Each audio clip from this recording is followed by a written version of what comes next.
ಶಿರಡಿ ಸಾಯಿ ಗುರುವೇ ನಮಃ, ನಿತ್ಯಕಾಯಕ ಶಿವೇ ನಮಃ, ಸೂರ್ಯದೇವಾ ನಮೋ ನಮಃ, ಸಂಖ್ಯಶಾಸ್ತ್ರ ಶಿವಂ ನಮಃ, ಸಂಖ್ಯಶಾಸ್ತ್ರ ಶಿವಂ ನಮಃ. ಶಿರಡಿ ಸಾಯಿ ಗುರುವೇ ನಮಃ, ನಿತ್ಯಕಾಯಕ ಶಿವೇ ನಮಃ, ಸೂರ್ಯದೇವಾ ನಮೋ ನಮಃ, ಸಂಖ್ಯಶಾಸ್ತ್ರ ಶಿವಂ ನಮಃ, ಸಂಖ್ಯಶಾಸ್ತ್ರ ಶಿವಂ ನಮಃ.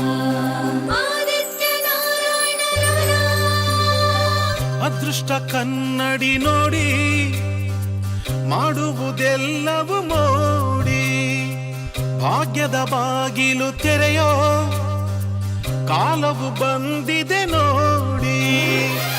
ಏಳು ಬೀಳಲ್ಲೂ ನಡೆಯೋದೆ ಜೀವನ, ಬದುಕು ಏನೆಂದು ತಿಳಿಯೋಣ ಈ ದಿನ. ಏಳು ಬೀಳಲ್ಲೂ ನಡೆಯೋದೆ ಜೀವನ, ಬದುಕು ಏನೆಂದು ತಿಳಿಯೋಣ ಈ ದಿನ. ತಡಮಾಡಬೇಡಿ ಚಿಂತೆ ಹೊರದೂಡಿ, ತಡಮಾಡಬೇಡಿ ಚಿಂತೆ ಹೊರದೂಡಿ. ಅದೃಷ್ಟ ಬೆನ್ನ ಹಿಂದೆ ಇದ್ರು ಚಿಂತೆ ಯಾಕೆ ಸುಮ್ಮನೆ.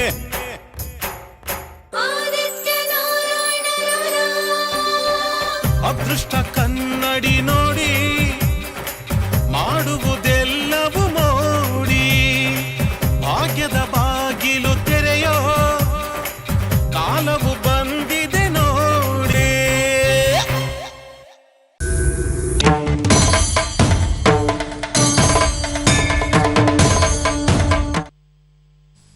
ನಮಸ್ಕಾರ ವೀಕ್ಷಕರೇ, ಸಂಖ್ಯೆಗಳ ಬಲಾಬಲ ಅದೃಷ್ಟ ದುರಾದೃಷ್ಟವನ್ನು ತಿಳಿಸಿಕೊಡುವಂತಹ ವಿಶೇಷ ನೇರ ಪ್ರಸಾರ ಕಾರ್ಯಕ್ರಮ ಅದೃಷ್ಟ ಕನ್ನಡಿಗೆ ತಮಗೆಲ್ಲರಿಗೂ ಆತ್ಮೀಯ ಸ್ವಾಗತ. ನಮ್ಮ ಇಂದಿನ ಕಾರ್ಯಕ್ರಮಕ್ಕೆ ಆಗಮಿಸಿರುವಂತಹ ಪ್ರಖ್ಯಾತ ಸಂಖ್ಯಾಶಾಸ್ತ್ರಜ್ಞರು, ವಾಸ್ತು ತಜ್ಞರು, ಜ್ಯೋತಿಷಿಗಳು ಆದಂತಹ ಶ್ರೀ ಆದಿತ್ಯ ನಾರಾಯಣ ಗುರೂಜಿಯವರಿಗೆ ಮೊದಲಿಗೆ ಕಾರ್ಯಕ್ರಮಕ್ಕೆ ಸ್ವಾಗತವನ್ನು ಕೋರ್ತೇನೆ. ಕಾರ್ಯಕ್ರಮಕ್ಕೆ ಸ್ವಾಗತ ಗುರೂಜಿ. ಎಲ್ಲ ವೀಕ್ಷಕ ಬಾಂಧವರಿಗೆ ನಮಸ್ಕಾರ. ಗುರೂಜಿ, ಮಾಲೀಕನಿಗೆ ಅವತ್ತು ನಾಯಿ ಬಹಳ ನಿಯತ್ತಿನ ಪ್ರಾಣಿ, ಅದರಲ್ಲೂ ಮನುಷ್ಯನಿಗೆ ಭಾವನೆಗಳಿಗೆ ಸ್ಪಂದಿಸುವಂತಹ ಅತಿ ಶೀಘ್ರವಾಗಿ ಸ್ಪಂದಿಸುವಂತಹ ಪ್ರಾಣಿ ನಾಯಿ ಅಂದರೆ ತಪ್ಪಾಗಲ್ಲ ಅಂತ ಹೇಳ್ತೀನಿ. ಹಾಗೆ ಈ ಒಂದು ನಾಯಿಯ ಶಕುನ ಏನನ್ನ ಹೇಳುತ್ತೆ, ಹಾಗೆ ಮನೆಯವರು ಕೆಲವರು ಬಂದಾಗ, ಅಪರಿಚಿತರು ಬಂದಾಗ ಎಲ್ಲರನ್ನೂ ನೋಡಿ ಅದು ಬೊಗಳೋದಿಲ್ಲ. ಕೆಲವು ಅಪರಿಚಿತರನ್ನ ನೋಡಿದಾಗ ಮಾತ್ರ ಹೆಚ್ಚಾಗಿ, ಅದು ಯಾರೇ ಬಂದು ಯಾವುದೇ ಸಮಯದಲ್ಲಿ ಬಂದರೂ ಕೂಡ ಅವ್ರು ಮತ್ತೆ ಮತ್ತೆ ಬಂದರೂ ಕೂಡ ಅವರನ್ನು ನೋಡಿ ಬೊಗಳ್ತಾ ಇರುತ್ತೆ, ಮಧ್ಯರಾತ್ರಿ ಬೊಗಳ್ತಾ ಇರುತ್ತೆ. ಈ ಥರ ಬಹಳಷ್ಟು ಅನೇಕ ವಿಭಿನ್ನ ರೀತಿಯ ಒಂದು ಭಾವನೆಗಳನ್ನ ನಾವು, ಸೂಚನೆಗಳನ್ನ ನಾವು ನಾಯಿಯಿಂದ ನೋಡ್ತೀವಿ. ಏನನ್ನ ಸೂಚಿಸುತ್ತೆ ಇದನ್ನು ತಿಳಿಸಿದ್ದೀವಿ ನೋಡಿ. ಪ್ರತಿಯೊಬ್ಬರು ಇದನ್ನು ಅರ್ಥ ಮಾಡ್ಕೋಬೇಕು. ಪ್ರಕೃತಿಯಲ್ಲಿ ಭಗವಂತ ಕೊಟ್ಟಿರ್ತಕ್ಕಂಥ ಭಾಳ ಅದ್ಭುತವಾಗಿರ್ತಕ್ಕಂಥ ವರದಾನ ಅಂತಂದರೆ ನಾಯಿ. ಆ ಪದ ಬೇರೆ ಬೇರೆ ರೀತಿ ಉಪಯೋಗ ಆಗ್ತದೆ, ಆದರೆ ಅದು ಕಾಲಭೈರವ. ನಾಯಿ ಬೇರೆ ಅಲ್ಲ, ಕಾಲಭೈರವ ಬೇರೆ ಅಲ್ಲ. ನಾನೀಗಾಗಲೇ ಹೇಳಿದ್ದೀನಿ, ಕೆಲವೊಂದು ನೀಚ ಪಕ್ಷಿಗಳ ಜೊತೆ ನೀಚ ಶಕ್ತಿಗಳಿರ್ತದೆ, ಕೆಲವೊಂದು ದೈವ ಪ್ರಾಣಿಗಳ ಜೊತೆ ದೈವ ಶಕ್ತಿ ಇರ್ತದೆ ಅಂತೇಳಿ. ನಮಗೆ ಗೊತ್ತಾದಿರ್ತಕ್ಕಂಥ ಎಷ್ಟೋ ವಿಚಾರಗಳು ಪ್ರಕೃತಿಲಿರ್ತಕ್ಕಂಥ ನಮ್ಮ ಜೊತೆ ವಾಸ ಮಾಡ್ತಕ್ಕಂಥ ಕೆಲವು ಪಕ್ಷಿಗಳಿಗೆ, ಪ್ರಾಣಿಗಳಿಗೆ ಸೂಕ್ಷ್ಮವಾಗಿ ಅರ್ಥ ಆಗುತ್ತೆ ಅಂತಂದರೆ ನಾವಿದನ್ನು ಅರ್ಥ ಮಾಡ್ಕೋಬೇಕು.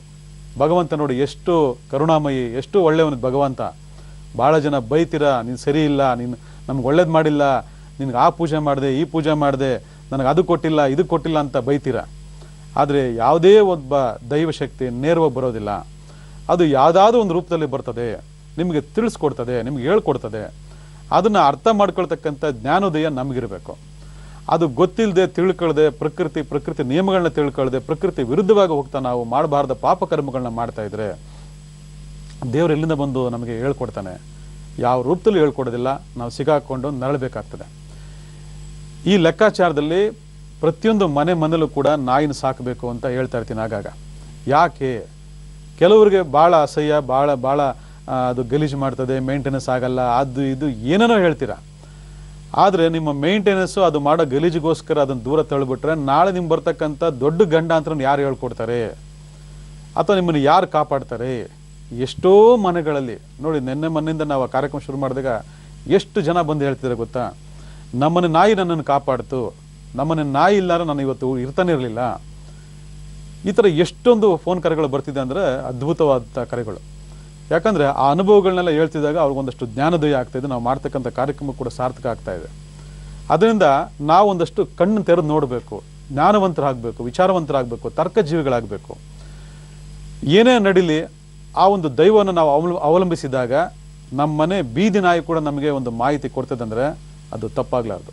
ಮನೆ ಬೀದಿ ನಾಯಿ ನಮಗೆ ಮಾಹಿತಿ ಕೊಡ್ತದೆ. ಮನೆ ಸಾಕೋ ನಾಯಿ ಅಲ್ಲ, ಬೀದಿ ನಾಯಿ ನಮಗೆ ಮಾಹಿತಿ ಕೊಡ್ತದೆ.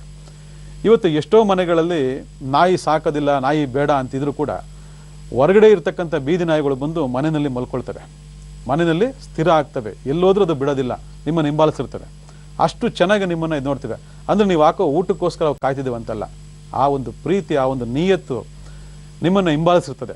ನೀವು ಅದಕ್ಕೆ ಏನೇನೋ ಹಿಂಸೆ ಕೊಡ್ತೀರಾ, ಏನೋ ಚಿತ್ರಹಿಂಸೆ ಕೊಡ್ತೀರಾ, ಯಾವುದೇ ರೀತಿ ತೊಂದರೆಗಳನ್ನ ಕೊಡ್ತೀರಾ, ಆದರೆ ಅಷ್ಟೇ ಅಪರಾಧಗಳನ್ನ ಮಾಡ್ತಿದ್ದೀರಾ. ರಸ್ತೆಲಿ ಹೋಗ್ಬೇಕಾದ್ರೆ ಅಡ್ಡ ಬಂದರೆ ಗಾಡಿ ನಿಲ್ಲಿಸೋದೇ ಇಲ್ಲ, ಮಹಾನ್ ಭಾವರು ಹೊಡೆದ್ಬಿಟ್ಟು ಸಾಯಿಸ್ಬಿಟ್ಟು ಹೋಗೇ ಬಿಡ್ತೀರಾ. ಅದು ಎಂಥ ಪಾಪಕರ್ಮ ಅಂದರೆ ನಿಮ್ಗೆ ಇನ್ನೂ ಗೊತ್ತಿಲ್ಲ. ಅದರಿಂದ ಯಾರು ನಾಯಿಗಳಿಗೆ, ಬೀದಿ ನಾಯಿಗಳಿಗೆ ತೊಂದರೆಯನ್ನು ಕೊಡ್ತೀರಾ, ನಾಯಿಗಳಿಗೆ ಅನ್ಯಾಯವನ್ನು ಮಾಡ್ತೀರಾ, ಅವರಿಗೆ ಕೇತು ದೋಷ ಬಂದ್ಬಿಡ್ತದೆ. ಜ್ಞಾಪಕ ಇಟ್ಕೊಳ್ಳಿ. ಒಂದು ಸರಿ ಕೇತು ದೋಷ ಬಂತು ಅಂದರೆ ಕೇತು ಶನಿ ಥರ ಮಂಗಳ ಥರ ಕಾಯೋದು ಒಡೆಯೋದು ಅವೆಲ್ಲ ಮಾಡೋದಿಲ್ಲ. Immediate action.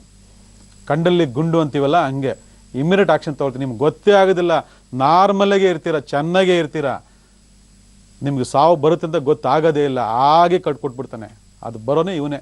ಅದಕ್ಕೆ ಇಡೀ ನವಗ್ರಹಗಳಲ್ಲಿ ಮೋಸ್ಟ್ ಡೇಂಜರಸ್ ಆಗಿರ್ತಕ್ಕಂಥನು ಕೇತು.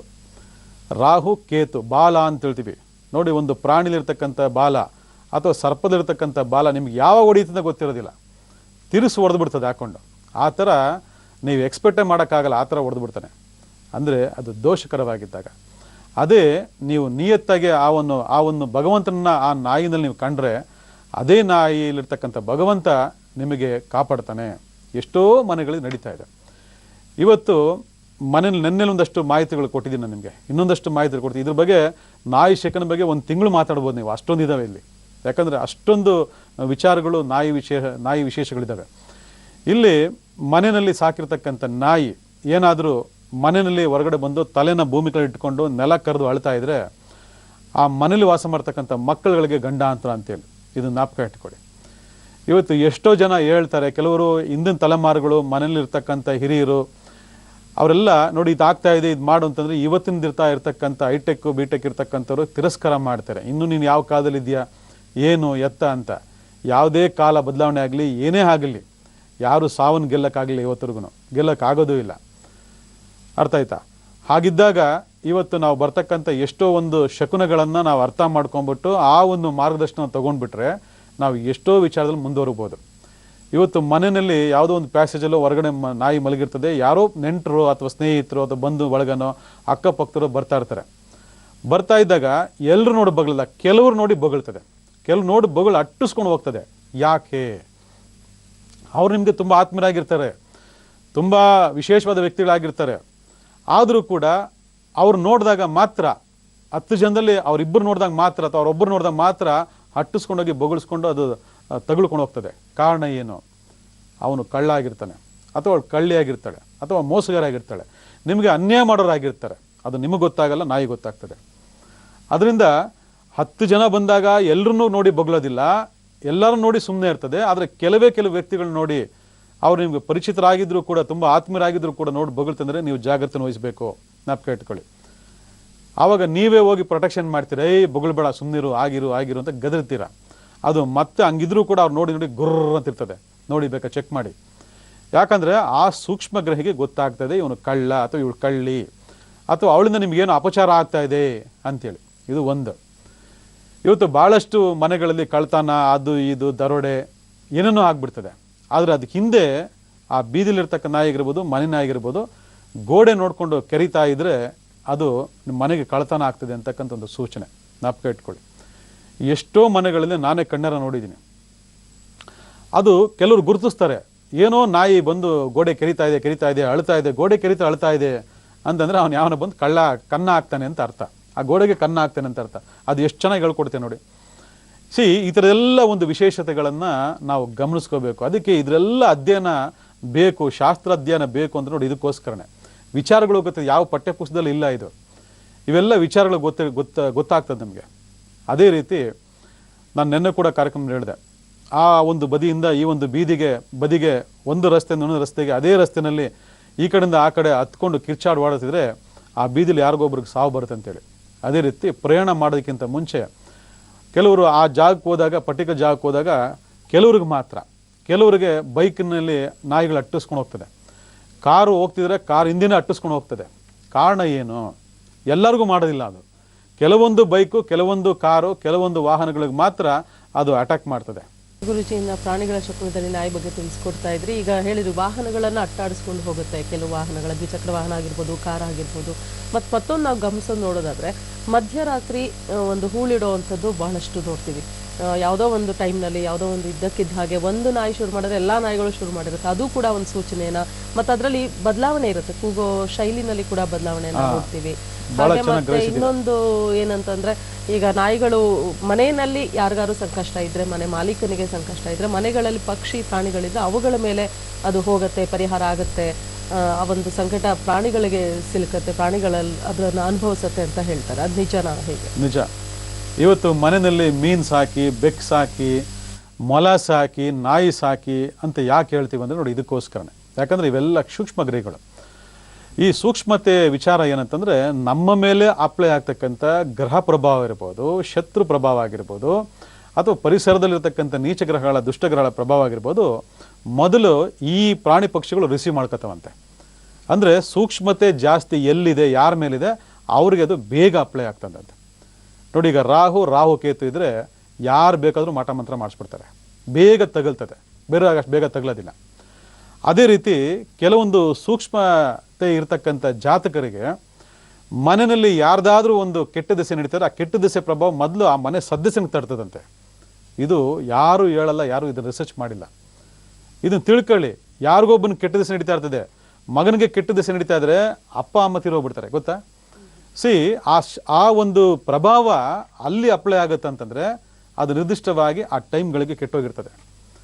ಆಗ ಇಲ್ಲಿ ಯಾವುದೋ ಒಂದು ಸ್ಟ್ರೆಂತ್ ನಿಮ್ಮನ್ನು ಕಾಪಾಡ್ತಿರ್ತದೆ, ಆದರೆ ಆ ಪ್ರಭಾವ ಇನ್ನಾರನ್ನು ಎತ್ಕೊಂಡು ಹೋಗ್ತದೆ. ಆ ಎತ್ಕೊಂಡು ಹೋಗೋ ಜೊತೆಗೆ ನಿಮಗೆ ದುಃಖವನ್ನು ಪಡಬೇಕು, ದುಃಖ ಪಡಲೇಬೇಕು ನೀವು ಅನ್ನೋ ಲೆಕ್ಕಾಚಾರ ಅಲ್ಲಿ ವಿಧಿಯಾಗಿರ್ತದೆ. ಈ ರೀತಿ ಎಷ್ಟೋ ವಿಚಾರಿತ ಸಂದರ್ಭದಲ್ಲಿ ಭಾಳ ಜನ ಹೇಳ್ಕೊಳ್ತಾರೆ, ನಮ್ಮ ಮನೇಲಿ ಮೀನು ಸಾಯಿತು, ನಮ್ಮ ಮನೇಲಿ ಬೆಕ್ಕು ಸಾಯಿತು, ನಮ್ಮ ಮನೇಲಿ ನಾಯಿ ಸಾಯಿತು. ಇವೆಲ್ಲ ಯಾಕೆ ಅಂದ್ಕೊಂಡಿದ್ದೀರಾ? ಇದನ್ನೇ ಫಸ್ಟ್ ಮಾಡ್ತಕ್ಕಂಥದ್ದು. ಪ್ರಕೃತಿ ನಮ್ಮನ್ನು ಕಾಪಾಡ್ತದೆ, ಅದಕ್ಕೋಸ್ಕರನೇ ಮರ ಕಾಪಾಡ್ತದೆ, ನದಿ ಕಾಪಾಡ್ತದೆ, ಗಿಡ ಕಾಪಾಡ್ತದೆ, ಏನು ನಮ್ಮ ವಾತಾವರಣ ನಮ್ಮನ್ನು ಕಾಪಾಡ್ತದೆ. ಆದರೆ ನಾವು ಅದನ್ನು ದುರ್ಬಳಕೆ ಮಾಡಿಕೊಂಡು ಅದಕ್ಕೆ ನಾವು ಅನ್ಯಾಯ ಮಾಡ್ತಾ ಇದ್ದರೆ ಒಂದಿನ ಅದೇ ನಮ್ಮನ್ನು ಆಪೋಷಣೆ ತಗೊಳ್ತದೆ. ಅದಕ್ಕೆ ಪ್ರಕೃತಿ ಮುನಿಬಾರ್ದು. ಪ್ರಕೃತಿ ಮುನಿದ್ರೆ ಸುನಾಮಿ ಆಗೋಗ್ತದೆ ಅನ್ನೋದ್ರ ಬಗ್ಗೆ ಎಷ್ಟೋ ವಿಚಾರ ನಿಮ್ಗೆ ಗೊತ್ತಿದೆ. ಅದಕ್ಕೋಸ್ಕರನೇ ಈ ನಾಯಿಗಳೇನಾದರೂ ವಾಹನವನ್ನು ಅಟ್ಯಾಕ್ ಮಾಡ್ತಿದ್ರೆ ಅಲ್ಲಿ ಆ ವಾಹನ ಅಥವಾ ಯಾವುದೇ ಆಗಿರಲಿ, ಬೈಕ್ ಆಗಿರ್ಬೋದು, ವಾಹನ ಆಗಿರ್ಬೋದು, ಅಲ್ಲಿ ಪ್ರೇತ ಬಾಧೆ ಇರ್ತದೆ. ಆ ಪ್ರೇತ ಬಾಧೆ ಅಲ್ಲಿರ್ತದೆ. ಇದಕ್ಕೆ ಸೂಚನೆ ಗೊತ್ತಾಗ್ತದೆ, ಅದಕ್ಕೆ ಅಟ್ಟಿಸ್ಕೊಂಬರ್ತದೆ. ಅದು ನೀವು ಅವಾಗ ಅರ್ಥ ಮಾಡಿಕೊಂಡು ಅದನ್ನು ಕರೆಕ್ಷನ್ ಮಾಡ್ಕೊಳ್ಬೇಕು. ಇಲ್ಲ ಅಂದರೆ ಅದು ಯಾವುದೋ ಒಂದು ಟೈಮಲ್ಲಿ ನಿಮ್ಗೆ ಗ್ರಾಚಾರ ಬಂದ ಟೈಮಲ್ಲಿ ನಿಮ್ಮನ್ನು ಮುಗಿಸ್ಕೊಳ್ತದೆ, ಕೆಲಸ ಮುಗಿಸ್ಕೊಳ್ತದೆ. ಈ ಥರ ಎಷ್ಟೋ ವಿಚಾರ ನಮ್ಮರಿಂದ ಇದಕ್ಕಿದ್ದಂಗೆ ಅಪಘಾತ ಆಯಿತು, ಇದಕ್ಕಿದ್ದಂಗೆ ಆಕ್ಸಿಡೆಂಟ್ ಆಗೋಯ್ತು, ಇದಕ್ಕಿದ್ದಂಗೆ ಸ್ಪಾಟ್ ಔಟ್ ಆದ, ಇದಕ್ಕಿದ್ದಂಗೆ ಕಾಲು ಮುರಿದೋಯ್ತು, ಕೈ ಮುರಿದೋಯ್ತು, ತಲೆ ಹೊಡೆದೋಯ್ತು, ಏನೇನೋ ಹೇಳ್ತೀರಿ. ಯಾಕಂದ್ರೆ ಅದಲ್ಲಿ ತಗೊಂಡಿರ್ತದೆ. ಅದು ಇದಕ್ಕೆ ಮಾತ್ರ ಗೊತ್ತಾಗುತ್ತೆ, ನಿಮಗೆ ಗೊತ್ತಾಗೋದಿಲ್ಲ. ಕೆಲವೊಂದು ದೈವ ಸಂಭೂತ ಇರತಕ್ಕಂಥ ವ್ಯಕ್ತಿಗಳಿಗೆ ಅದು ಮುನ್ಸೂಚನೆ ಕೊಡ್ತದೆ.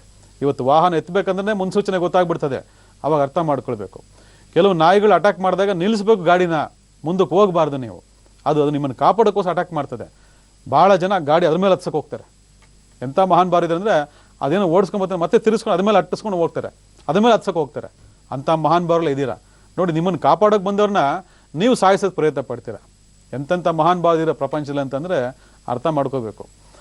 ಅದೇ ರೀತಿ ಯಾವುದೋ ಒಂದು ಪರ್ಟಿಕ್ಯುಲರ್ ಟೈಮಲ್ಲಿ ಮೇಡಮ್ ಹೇಳ್ದಂಗೆ ಒಂದು ಸ್ವರ ಇಟ್ಕೊಂಡು, ಯಾವುದೋ ಒಂದು ವಿಕಾರವಾದ ಸ್ವರ ಇಟ್ಕೊಂಡು ಪರ್ಟಿಕ್ಯುಲರ್ ಮಧ್ಯರಾತ್ರಿ ಆಗಿರ್ಬೋದು ಅಥವಾ ಇನ್ಯಾವುದೋ ಸಮಯ ರಾತ್ರಿ 10 ಗಂಟೆ ಆಗಿರ್ಬೋದು ಕೂಗ್ತಾ ಇತ್ತು ಅಂದರೆ ಅದು ಅಲ್ಲಿ ಆ ಒಂದು ರಸ್ತೆಯಲ್ಲಿ, ಆ ಒಂದು ಜಾಗದಲ್ಲಿ ಪ್ರೇತ ಸಂಚಾರ ಇದೆ ಅಂತ ಅರ್ಥ. ಅದಕ್ಕೆ ಅದು ಊಳಿಡ್ತಕ್ಕಂಥ ಒಂದು ಸ್ವರ, ವಿಕಾರ ಆಗಿರ್ತಕ್ಕಂಥ ಸ್ವರ ಅಥವಾ ಅಳ್ತಕ್ಕಂಥ ಒಂದು ಸ್ವರ ವಿಚಾರದಲ್ಲಿ ನಾವು ಆ ಶಬ್ದದನ್ನ ಗ್ರಹಿಕೆ ಮಾಡ್ಕೋಬೇಕು. ಅಲ್ಲಿ ಪ್ರೇತ ಸಂಚಾರ ಇದೆ, ದುಷ್ಟಗ್ರಹ ಸಂಚಾರ ಇದೆ ಅಂತೇಳಿ. ಆ ಸಂಚಾರ ಆಗೋ ಟೈಮಲ್ಲಿ, ಬಂದು ಹೋಗೋ ಟೈಮಲ್ಲಿ ಅಷ್ಟು ಟೈಮ್ ಮಾತ್ರ, 1 ನಿಮಿಷ 2 ನಿಮಿಷ ಅವು ಗೂಳಿಡ್ತವೆ. ಅವು ಹೊಟ್ಟೋದ್ಮೇಲೆ ಅವು ಮತ್ತೆ ಮಾಮೂಲು ಆಗ್ಬಿಡ್ತವೆ. ನೋಡಿರ್ಬೋದು ನೀವು, ಎಲ್ಲರೂ ಕಾಣಿಸೋ ಒಟ್ಟೆ ಟೈಮಲ್ಲಿ ಅವು ಎಲ್ಲರೂ ಕೂಡ ಕೂಗ್ತವೆ. ಅಂದರೆ ಆ ರಸ್ತೆನಲ್ಲಿ ಇದಿದೆ ಅಂತ. ಅಥವಾ ಆ ಮನೆಯನ್ನು ನೋಡಿಕೊಂಡು ಓ ಅಂತ ಬೊಗಳ್ತಾ ಇದ್ರೆ ಆ ಮನೇಲಿ ಪ್ರೇತ ಇದೆ ಅಂತ ಅರ್ಥ. ಅಥವಾ ರಸ್ತೆಯಿಂದ ಬಂದು ಹೊರಗಡೆ ಬಂದಿರ್ತ ಪ್ರೇತ ಆ ಮನೆ ಪ್ರವೇಶ ಮಾಡೋ ಟೈಮಲ್ಲೂ ಕೂಡ ಆ ಮನೆ ಒಳಗಡೆ ಅಟ್ಟಿಸ್ಕೊಂಡು ಹೋಗ್ತದೆ. ಇವೆಲ್ಲ ಎಷ್ಟೋ ವಿಚಾರಗಳು ನಮ್ಮಲ್ಲಿದ್ದಾವೆ, ನೋಡ್ಕೋಬೇಕು.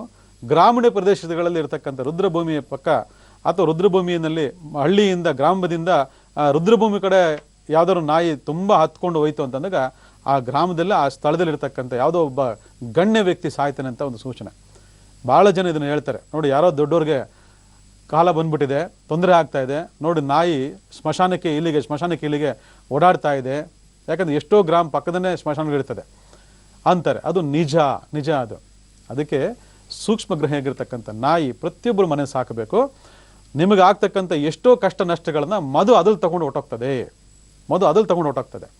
ನಾಯಿ ಗಲೀಜು ಮೇಂಟೈನ್ ಮಾಡೋಕ್ಕಾಗಲ್ಲ, ಇದಲ್ಲ. ಗಲೀಜು ಮೇಂಟೈನ್ ಮಾಡೋಕ್ಕಿಂತ ದೊಡ್ಡದಲ್ಲ ಪ್ರಾಣ. ಅರ್ಥ ಆಯ್ತಾ? ಇಲ್ಲಿ ಪ್ರಾಣ ಭಾಳ ಮುಖ್ಯ, ಜೀವನ ಭಾಳ ಮುಖ್ಯ. ಅದರಿಂದ ನಾಯಿಗಳನ್ನ ಪ್ರೀತಿಸಿ, ನಾಯಿಗಳನ್ನ ಸಾಕಿ, ನಾಯಿಗಳನ್ನ ಚೆನ್ನಾಗಿ ನೋಡ್ಕೊಳ್ಳಿ. ಅದರೊಳಗೆ ನೆನ್ನೆ ಕೂಡ ಭಾಳ ಜನ ಫೋನ್ ಮಾಡ್ತಿದ್ರು, ಯಾವ ಜಾತಿ ನಾಯಿ ಸಾಕಬೇಕು ನಾವು ಅಂತ. ಅಲ್ಲಿ ಜಾತಿ ಗೀತೆಲ್ಲ, ಬೀದಿ ನಾಯಿ ಸಾಕಿರಿ ಪರವಾಗಿಲ್ಲ. ಅರ್ಥ ಆಯ್ತಾ? ಜಾತಿ ನಾಯಿಗಳು ತಗೊಂಬಂದು ಎಸಿ ರೂಮಲ್ಲಿ ಸಾಕೋದಲ್ಲ. ಬೀದಿ ನಾಯಿಗಳು ಊಟ ಹಾಕಿ, ಪಾಪ ಬೀದಿ ನಾಯಿಗಳು ಊಟ ಇಲ್ಲದೆ ಉಪಚಾರ ಇಲ್ಲದೆ ಈ ಕಾಂಕ್ರೀಟ್ ಕಾಡಲ್ಲಿ ಅಲಿತಿರ್ತವೆ. ಹಂಗೆ ಅವುಗಳಿಗೆ ಬ್ರೆಡ್ಡು ಬನ್ನು ಬಿಸ್ಕೆಟು ಯಾವುದೋ ಒಂದು ಟೈಮಲ್ಲಿ ಹಾಕಿ, ಅದು ನಿಮ್ಮ ಮಕ್ಕಳನ್ನ ಕಾಪಾಡ್ತದೆ, ನಿಮ್ಮನ್ನು ಕಾಪಾಡ್ತದೆ. ಅರ್ಥ ಆಯ್ತಾ? ದೊಡ್ಡ ಲಕ್ಷಾಂತರ ರೂಪಾಯಿ ತಂದ್ಬಿಟ್ಟು ಒಳ್ಳೊಳ್ಳೆ ಬ್ರೀಡ್ ತಗೊಂಡ್ಬಿಟ್ಟು ಎಸಿ ರೂಮಲ್ಲಿ ಸಾಕ್ಬಿಡೋದಲ್ಲ. ಅರ್ಥ ಆಯ್ತಾ? ಅವು ನೀವು ಹೆಂಗೆ ಬಿತ್ಕೊಂತೀರ ಹಂಗೆ ಬಿತ್ಕೊಂತವೆ. ಎಸಿನಲ್ಲಿ ಹೆಂಗೆ ತಿಂತೀವಿ ಹಂಗೆ ತಿಂತವೆ. ಇಂಥದ್ದೇ ಫುಡ್ ಬೇಕು, ಇಂಥ ಮಾಂಸನೇ ಬೇಕು ಅಂತ ಕೇಳ್ತವೆ. ಅದಲ್ಲ.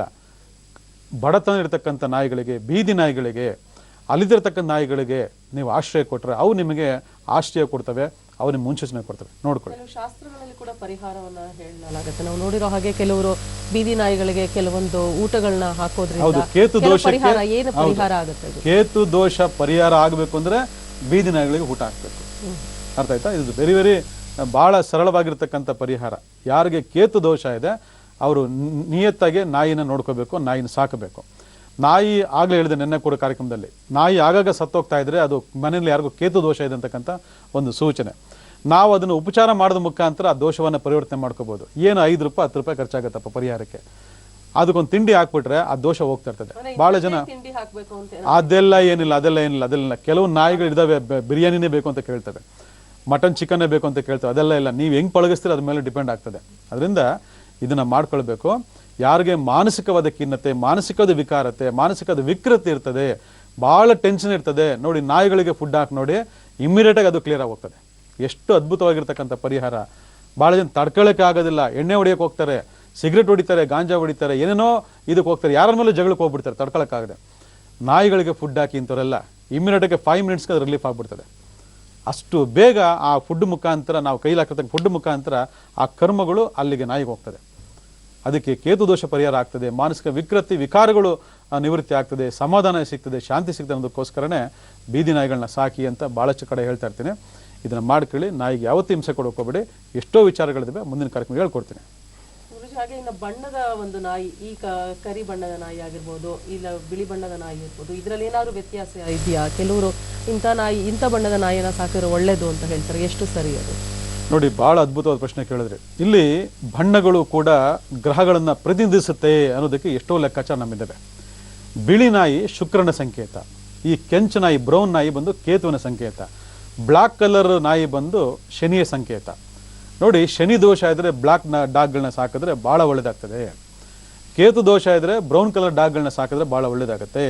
ಶುಕ್ರ ದೋಷ ಇದ್ದರೆ ಬಿಳಿ ನಾಯಿಗಳನ್ನು ಸಾಕಿದ್ರೆ ಭಾಳ ಒಳ್ಳೇದಾಗ್ತದೆ. ಈ ಥರ ಎಷ್ಟೋ ವಿಚಾರಗಳು ನಮ್ಮನ್ನು ಪ್ರೀತಿಸದೆ ಶಾಸ್ತ್ರಗಳಲ್ಲಿ ಉಲ್ಲೇಖ ಇದೆ. ಅದು ಸುಮ್ಮನೆ ಶಾಸ್ತ್ರ ಮಾಡಿದ್ದಲ್ಲ ದೊಡ್ಡವರು, ಆದರೆ ನಾವು ಇದನ್ನು ಪರಿಗಣನೆ ತೆಗೆದುಕೊಳ್ಳಲ್ಲ, ಕಡೆಗಾಣಿಸ್ತೀವಿ. ಆದರೆ ಸೃಷ್ಟಿ ನಿಯಮ ಅದಕ್ಕೆ ತಕ್ಕಾಗಿ ಅದನ್ನು ನಡ್ಸ್ಕೊಂಡು ಹೋಗೋದಕ್ಕೆ ಎಲ್ಲ ರೀತಿಯಾದ ಅನುಕೂಲ ನಮ್ಮನ್ನು ಮಾಡಿಕೊಟ್ಟಿದೆ.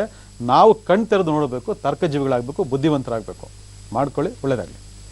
ಗುರುಜಿ, ಕಾರ್ಯಕ್ರಮ ಮುಗಿಸೋ ಸಮಯ ಆಯಿತು. ಬಹಳಷ್ಟು ವಿಚಾರಗಳನ್ನ ತಿಳಿಸ್ಕೊಟ್ರಿ, ಹಾಗೆ ನಮ್ಮ ವೀಕ್ಷಕರಿಗೆ ಸೂಕ್ತ ಪರಿಹಾರಗಳನ್ನ ಸೂಚಿಸಿದ್ರಿ.